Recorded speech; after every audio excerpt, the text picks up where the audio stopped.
Lorenzo Kamel is Associate Professor of Global History and History of the Middle East and North Africa at the University of Turin. He joins us now live from Rome. Good to have you with us. Now, Iran, of course, has a very rich history and one where foreign interference in regime change has clearly not worked out well for the West. Are you sensing that the US might be making some of the same mistakes? It might seem that this is the case. Let's say that Iran has the second largest oil reserve in the world, the third largest gas reserve, a population of 90 million of people, so a very strong internal market.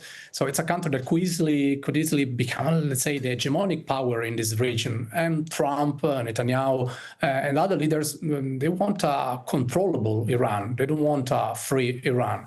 And the point of connection between now and the past, which you are referring to, for instance, to the coup of 1953, is precisely this: the need to rely on a controllable Iran.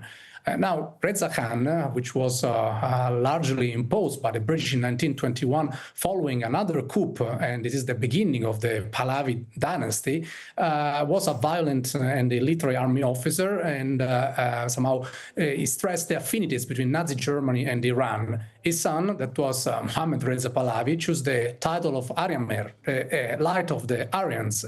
Now, the so-called Aryamer returned to Tehran in 1953, escorted by the CIA director, Dulles, that somehow, of course, is behind, to a large extent, to the internal dynamics that were exploited in order to overthrow the democratically elected Prime Minister Mohammad Mossadegh. Now, we know with Mark Twain, the history is never the same, but it often rhymes, and we see that there are some differences, certainly, but the attitude is very similar.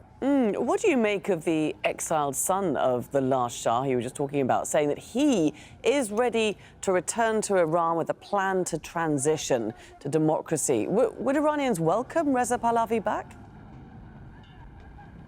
Let's say that the Pahlavi regime was a brutal regime that was cutting out any form of dissent, and they represent little more than themselves, like other groups like Mujahideen al-Khalq and other groups that don't have any legitimacy. For anyone that knows well Iran, of course, these are not groups that represent an alternative.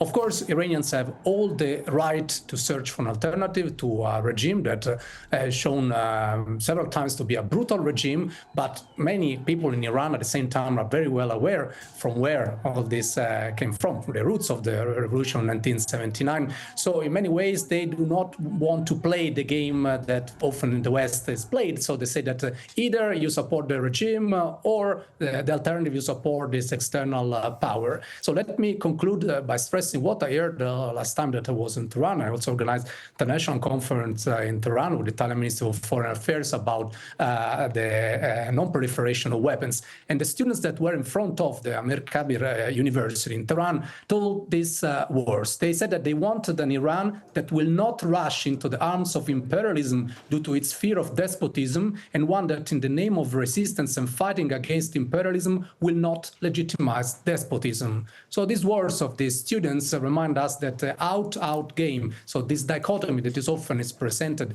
also by many media, is not grounded in the reality of Iran. Okay, Lorenzo Kamel giving us plenty of historical context there to the current situation in Iran. Thanks very much.